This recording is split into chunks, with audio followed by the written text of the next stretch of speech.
parce que ça va me permettre de ne pas m'énerver contre cette fin catastrophique. Je vais essayer de lister tous les éléments que je trouve horribles, tous les éléments qui sont négatifs. Pourquoi, voilà. Je vais aussi lister quelques éléments positifs. Je vais essayer, c'est promis. Alors, tout simplement, on débute le chapitre par Armin, qui parle à Eren en lui demandant pourquoi il a fait ça. Et Eren, déjà, premièrement, Eren s'excuse. Alors, Eren qui s'excuse après avoir fait le grand terrassement, après avoir tué 80% de l'humanité, chiffre qui est sorti du chapeau bien sûr, hein. On le verra plus tard. Eren s'excuse en disant qu'il voulait jouer le gentil.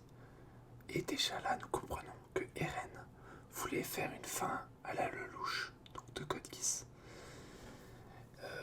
Chose qui ne marche pas pour Eren, car tout sacrifier en sacrifiant ses propres amis et en sacrifiant sa propre vie, ça ne marche pas dans ce cas de figure. Alors, bien sûr, on a la continuité de pourquoi. Alors, on nous sort un petit bullshit comme quoi Ymir était amoureuse de Karl Fritz, un homme qui l'a torturé, violé, séquestré. Elle restait amoureuse apparemment pendant 2000 ans, ce qui est magnifique, hein. C'est beau. Un viol, ça l'est moins. Sincèrement, Isayama ne sait pas construire de personnages féminins. Ça le prouve encore une fois. Le pouvoir de l'amour ne peut pas tout justifier. Ça ne marche pas. C'est pas waouh, je suis amoureuse, donc c'est fini, je me casse. Car cet amour que Eren cite sert à justifier le fait qu'elle est disparue grâce au baiser de Mikasa. Donc, grâce au baiser de Mikasa que Ymir a vu, je vous rappelle que dans le chapitre 138, on voit Ymir sourire en regardant Mikasa qui embrasse une tête décapitée tout de même. Et bien, grâce à ce baiser, les titans n'existent plus. Voilà, quand même, voilà, il faut le souligner. Nous avons ensuite Eren qui explique que il a sacrifié sa mère avec le titan souriant. L'explication montre qu'il a lui-même créé ses propres traumatismes qui l'ont conduit à cette situation. Il y a un manque de logique là-dessus. Il n'est pas énorme parce que on peut comprendre d'un sens qu'on peut chercher. Ça peut être une quête de pouvoir, puisque amener ça le rend plus fort. Bon, voilà, il faut vraiment chercher loin. Personnellement, je pense que c'est un manque de logique. Tu vas pas te créer tes traumatismes toi-même, c'est logique. Bref, ça montre. En plus, c'était pour sauver Bertholdt. Bref, sauver un enculé qui a créé des traumatismes. Mais alors là, j'ai une question. Ça, je suis pas sûr de moi. Est-ce que Eren a eu le pouvoir de contrôle sur tous les titans? Est-ce qu'il a contrôlé Bertholdt? Est-ce qu'il a contrôlé Reiner ce jour-là? Est-ce qu'il a contrôlé tous les titans purs? Parce que si c'est le cas, ça signifie que il est à la base de tout. Il est à la base des traumas de tout le monde. Et c'est un peu con-con, quoi. Bref. Donc ensuite, on a la vision face à la mer de Eren et Armin. Vision qu'on avait déjà eue dans la saison 3, par exemple. Je sais Donc ça parle de Mikasa, et là on commence à parler de Mikasa. Premièrement, Armin, le gros fragile, qui n'ose même pas adresser la parole à sa pseudo-gonzesse, arrive à foutre une patate à un mec qui a génocidé le monde entier. Bon, on est où là? On n'est pas à la foire des gitans là. Donc Eren, tu vas te relever et tu vas lui mettre une rouste, ça suffit. Ensuite, Eren qui se met à chialer. Alors, j'ai vu beaucoup de gens sur Twitter, surtout des fanboys, qui étaient là. Oui, mais Eren qui pleure montre que c'est un être humain. Bla bla bla bla bla bla bla bla bla bla. Ben, toi là, écoute-moi bien, petit gars. Eren qui pleure, ça ne montre pas que c'est un être humain. Ça montre simplement qu'il a perdu toute sa virilité. Eren a été une victime pendant 3 saisons, et c'était le but de l'œuvre. Jusqu'à la saison 4. Le but était de montrer que Eren était un petit peu une loque, on va pas se mentir, et a évolué. Il s'est dépassé, il a ressenti un dépassement de soi extraordinaire. Jusqu'au chapitre 138 à peu près, enfin 137 surtout, Eren était l'homme. C'était l'homme de la série. Bon, après il y avait Erwin, mais ça c'est un avis personnel. Erwin c'était l'homme jusqu'au saison 3. Quoi. Bref. Eren qui se fait bolosser par Armin, puis qui se met à pleurer en disant simplement qu'il ne veut pas mourir. Donc il nous fait une code kiss. Mais bon, j'ai pas trop envie de me sacrifier. Et de plus, il ne veut pas voir Mikasa avec un autre homme. Mais ferme-la. C'est un homme, Eren quand même, qui a rejeté l'affection de Mikasa et qui n'a montré aucune affection pendant plus de 138 chapitres. On n'a jamais vu Eren donner de l'affection à Mikasa. Et aujourd'hui, bizarrement, il ressent une folie amoureuse. C'est une connerie sans nom, ça ne marche pas. Hein. C'est pas... tu traînes pas avec 5 ans avec quelqu'un et tu tombes amoureux au bout de la 5e année. Hein. Bref. Je dois mourir, je dois me sacrifier, regardez-moi, je suis le héros. Ça ne sert à rien de dire ça. Ensuite, on regarde le grand terrassement et là, c'est du beau. Ça, c'est vrai que c'est avec la planche, je la trouve assez belle. Parce que voir les dégâts du grand terrassement, c'est quand même... je trouve que c'est une partie qui était intéressante et importante à avoir dans cette œuvre.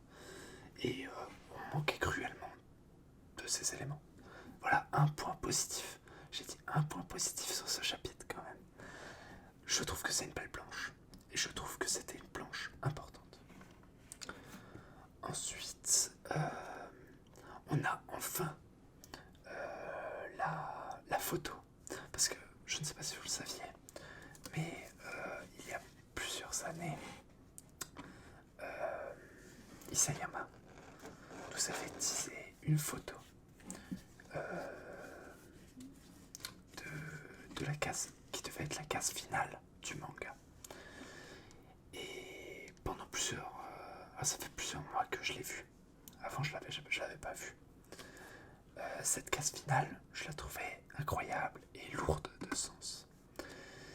Et là, c'est un point négatif, extrêmement négatif, que je peux reprocher à ce chapitre. C'est pourquoi est-ce que cette case, qui avait été dite comme finale, n'est pas finale. De plus, il y avait un message avec cette case. Bon, il y avait le message Eren, tu es libre. Enfin non, il y avait le message maintenant, tu es libre, qui voulait dire qu'on ne savait pas qui était le bébé et qui était le père. Pour moi, dans mes fantasmes, voilà, c'était Eren le père avec le bébé d'Historia. Ça, bien sûr, c'était ma vision idéalisée des choses.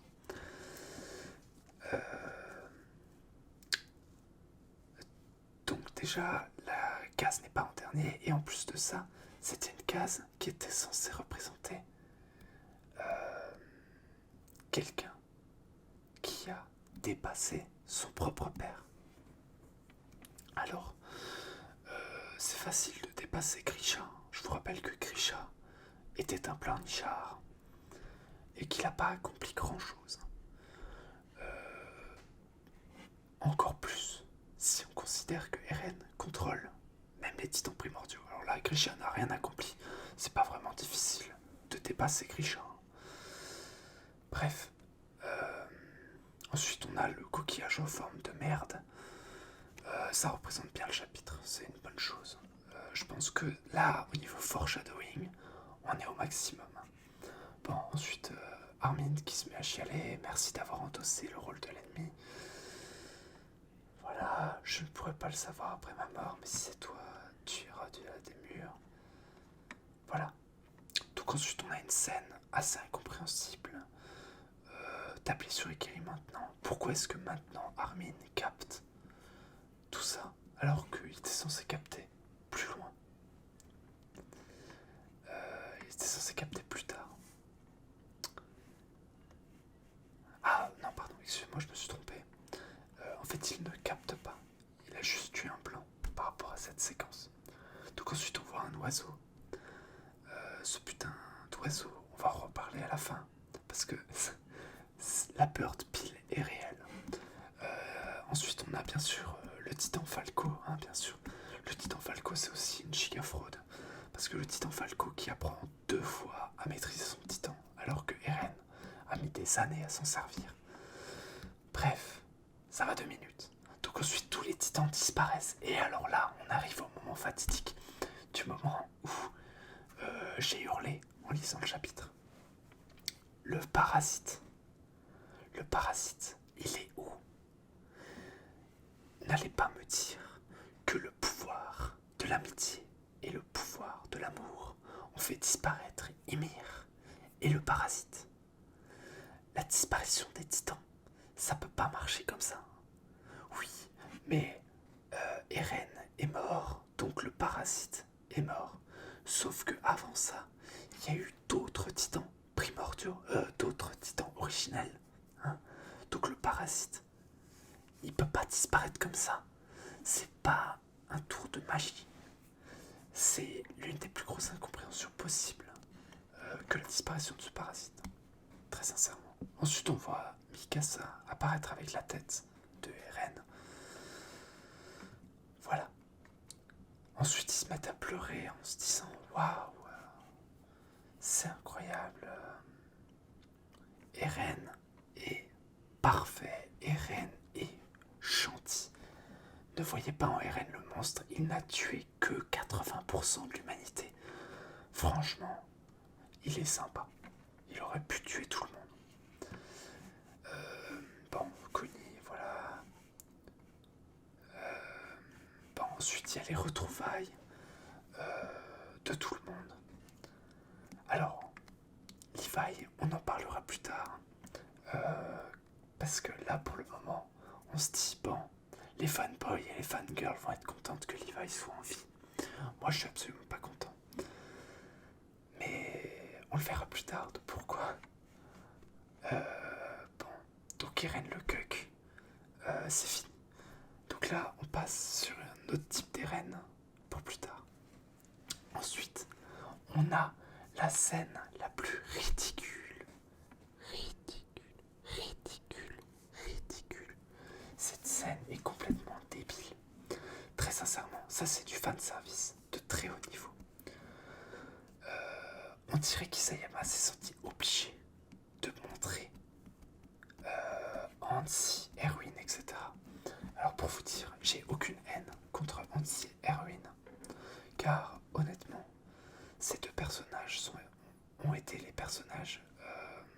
en fait, je suis heureux qu'ils soient morts, dans un sens, parce que ça leur a permis de ne pas se faire défoncer la gueule par Isayama. Les faire mourir au moment où ils sont morts, ça leur permet quand même de montrer leur courage et de montrer qu'ils sont pas morts comme des soulettes, quoi. Voilà, il faut le dire. Par contre, les montrer à ce moment-là, c'est du fanservice. C'est seulement pour faire plaisir aux deux fangirls qui sont amoureuses d'Erwin. Très sincèrement, c'est complètement ridicule de les montrer. C'est... En plus... Bon, Levi est mal en point. Voilà. Pareil pour la bouffeuse de patates. Alors, autant j'ai trouvé que sa mort était bien faite en animé. Elle retranscrivait... Oh, je sais pas parler. Mais elle faisait ressentir quand même des émotions. Pour un personnage quand même qui n'a aucune construction, faire ressentir des émotions, c'était pas mal. Mais ça n'a aucun sens de la montrer. Et c'est de nouveau du fanservice. Il fallait absolument la montrer à l'image pour faire plaisir aux fans. C'est complètement ridicule. Bon, et Rainer qui voit sa mère, etc. Voilà. Il n'y a pas d'incohérence. La prochaine incohérence arrive. Mikasa se casse et l'armée Mar arrive. Excusez-moi, je commence à en avoir plein la gorge. J'ai l'impression que Isayama me baise la gorge avec un chibre métallique. Alors, donc, on voit une armée totalement armée, avec des fusils, avec une organisation, bon, amoindrie, mais une organisation tout de même, contre les ennemis de toujours, les détenteurs de titans, les grands et violents Celtiens. Donc, pourquoi est-ce qu'ils n'ont pas tiré? Très sincèrement, on est en temps de guerre, entre deux pays qui sont en guerre depuis 2000 ans. Pourquoi est-ce que ils n'ont pas tiré? Ils n'ont aucun moyen de vérifier qu'ils ne sont pas titans. Et l'excuse de si nous possédions encore le pouvoir des titans, je pense que nous serions déjà transformés. C'est du bullshit. Ferme-la, Armin. Ferme ta gueule. Parce que déjà, normalement, si toi tu actives ton titan, bah t'éradiques. T'éradiques tout le Celtien dans les environs. Mais en plus de ça, tu jettes les armes. Tu jettes les armes. Tu es un soldat, Armin. Tu ne dois pas jeter les armes face à d'autres soldats qui veulent ta mort et la mort de ton peuple. Défends-toi, putain. Ne sois pas une soulette. Oui, je suis diplomate, blablabla. Alors, l'excuse du j'ai tué le grand méchant de l'histoire, donc je suis le grand gentil. Ça marche que dans un manga. Dans la vraie vie, ça marche pas. Hein. Tu peux avoir tué Saddam Hussein et tuer des millions de Mar. Tu te fais quand même descendre. Voilà. Bon.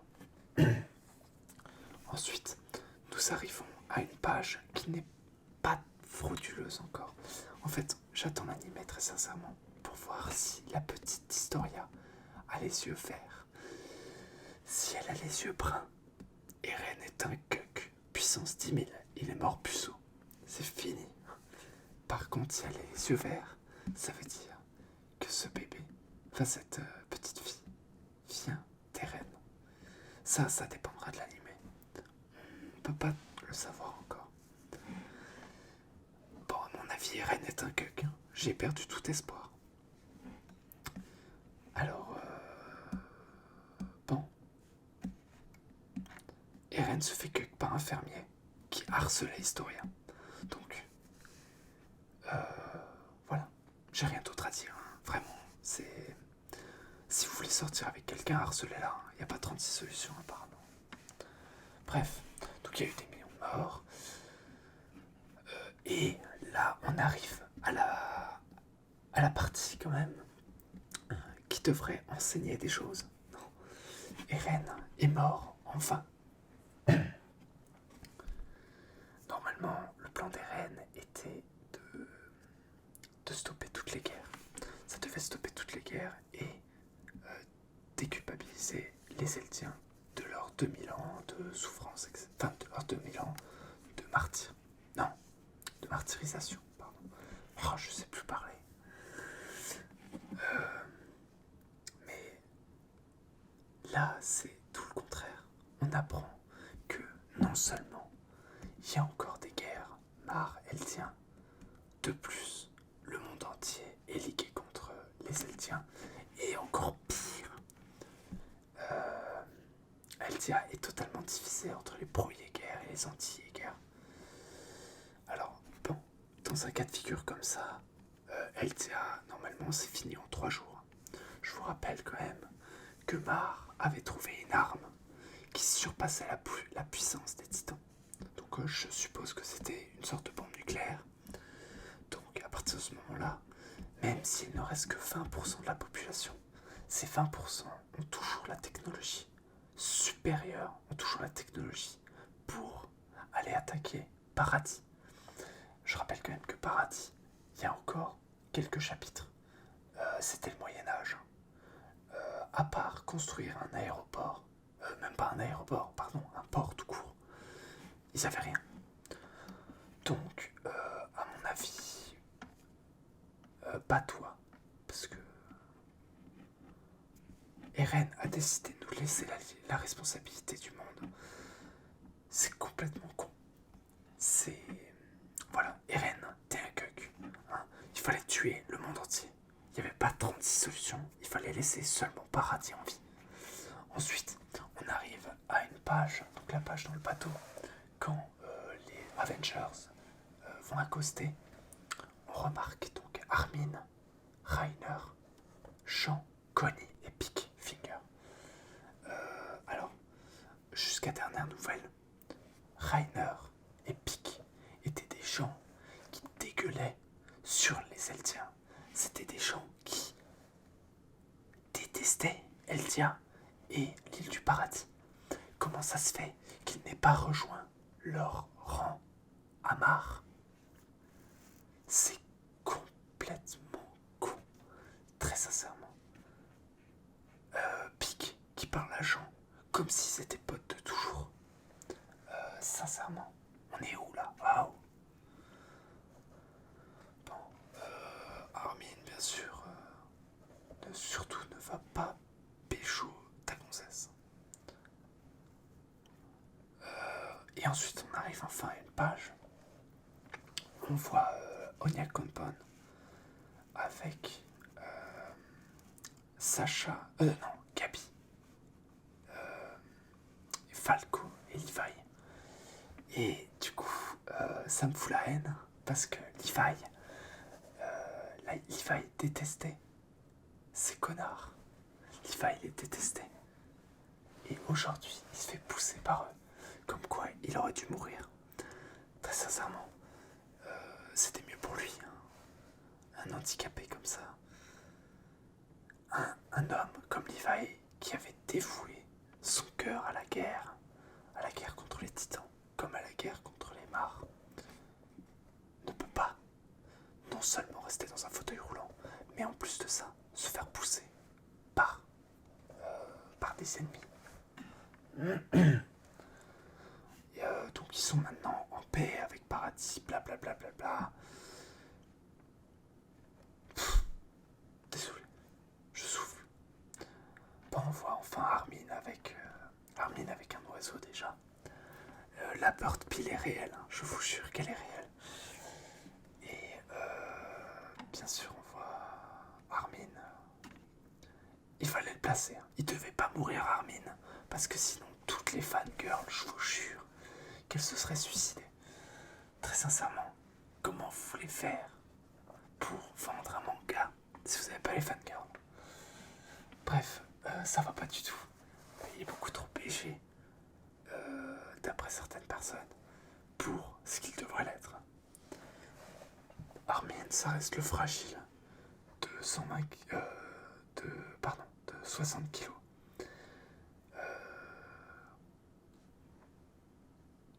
Qui ne méritait pas de survivre, je le dis. Bon, on arrive à la dernière page. Enfin, dernière page. Donc déjà, on a le nécrophile. à une tombe. Bref, là-dessus, j'en attends très peu d'une personne qui va embrasser une tête morte. C'est une folle. Mikasa est une folle. Elle n'aurait jamais dû finir comme ça, et c'était mieux pour elle qu'elle meure aussi. Parce que la finir comme ça, déjà Mikasa c'est une coquille vide, mais en plus, la finir comme ça, c'est ridicule. C'est la finir en une folle, complètement malade. Ça marche pas. On a bien sûr la vision du premier chapitre de la première page qui montre Mikasa, vous savez, le moment où elle dit, où Eren lui dit ah, tes cheveux ont poussé. Ça, on en reparlera. Je veux te revoir, etc. Bah, il est mort, pardon. Ensuite, on a un pigeon qui vient chourave l'écharpe de Mikasa. Et on arrive sur la dernière page. Merci, Eren, pour avoir remis mon écharpe correctement. Excusez-moi si je vous ai réveillé. Là, c'est plus un chibre que j'ai dans la gorge. C'est la planète entière. La Bird Pill est réelle. La Bird Pill est réelle de chez réel. Eren est devenu un putain d'oiseau.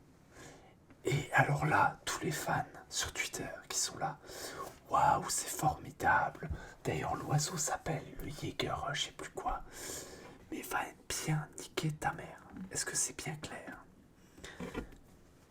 Eren était un Tchad à la saison 4 jusqu'au chapitre 138. Eren était un Tchad.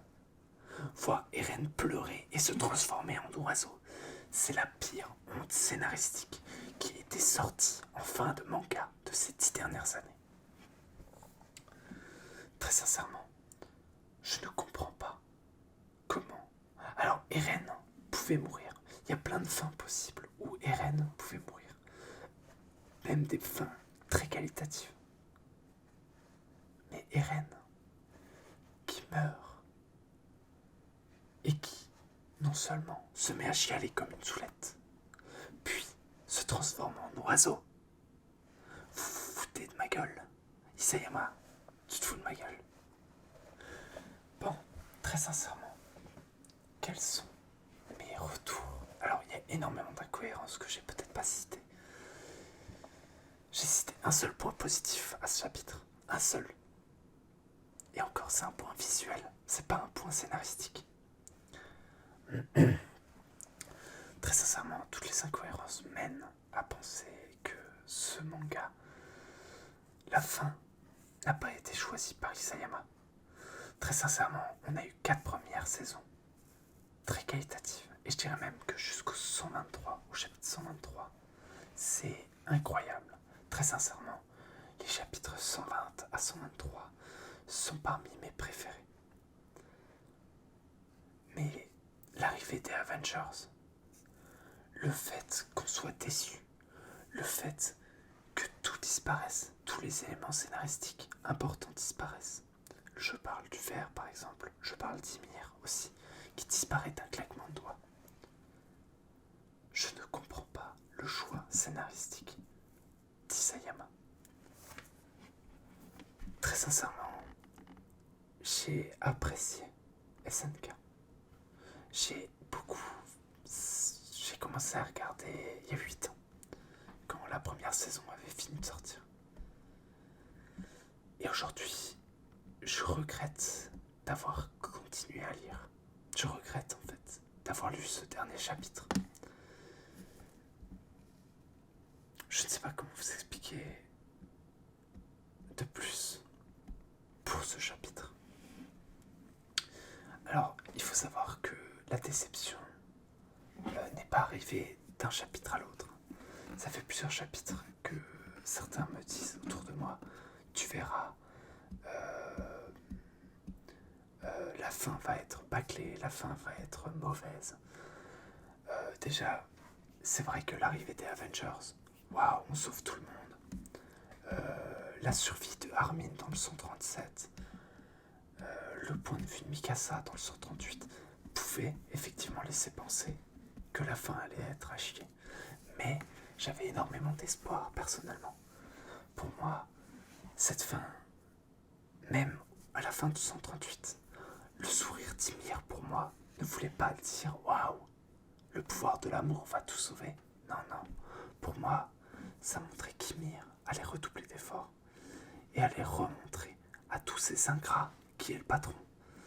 Dans le titan game, Ymir devait être la patronne, alors que Eren soit influencé par le ver ou par Ymir, j'en avais rien à branler. La fin ne devait pas se passer comme ça. Mikasa et Armin devaient mourir si Eren doit mourir. Ça, c'est un premier point. Ensuite, le ver et Ymir, si vous ne les tuez pas, alors ils ne doivent pas disparaître comme ça. C'est pas possible. Voilà, il y a énormément d'éléments. Bon, ça c'est une chose. Le fait qu'Eren devienne un oiseau, c'est aussi horrible. N'oublions pas quand même que les ailes de la liberté, c'est le fait de devenir un oiseau. Et bien sûr aussi, la dernière case qui nous a été tissée pendant des années, qui n'est même pas la vraie case. Voilà. J'ai pas fini ma vidéo, vous inquiétez pas. Je vais aussi vous expliquer pourquoi est-ce que cette fin ne correspond en rien avec le reste. De mon point de vue, bien sûr. Alors là, je suis pas du tout objectif, hein, encore pire qu'avant. Alors, je vais quand même vous dire que pour moi, la fin tout ce qui est avant chapitre 123, c'est un chef-d'œuvre. Il y a un foreshadowing assez important qui est intéressant. Il y a énormément d'éléments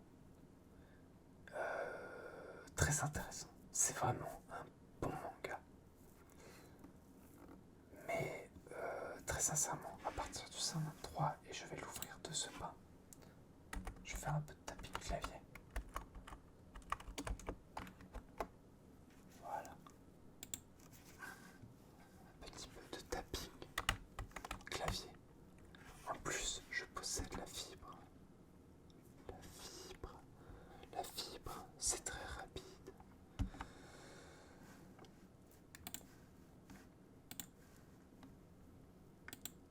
Oh, 20 Dieu. Oui, après le 123, c'est le début du grand terrassement. C'est vrai que c'est très intéressant quand même, ce grand terrassement est beau. C'est quand même de belles plages, il faut l'avouer. Mais le problème, c'est que ce grand terrassement n'est pas en adéquation avec la fin. Eren, qui est devenu un Tchad, ne peut pas se terminer comme ça. Je pense faire peut-être une seconde vidéo, parce que là, je vois que la vidéo dure déjà 30 minutes, sur ma fin. La fin que j'idéalisais. Par-dessus toutes. Et peut-être d'autres éléments. Bon. Je suis un rageux. Et d'ailleurs, vous pouvez aller rager dans les commentaires, j'en ai rien à branler. Si vous êtes un fanboy, allez bien niquer vos mères. Je m'en branle de votre avis, sachez-le. Ça ne m'intéresse pas, puisque vous êtes des hypocrites. Ceux qui disent que la fin est bien, vous n'êtes que des hypocrites qui n'avaient rien compris à l'œuvre, sachez-le. De plus, je demande pas un génocide complet. Je suis pas comme ça. Mais ça, avec 99%, ça laisse de la marge. Bref, je vous souhaite une bonne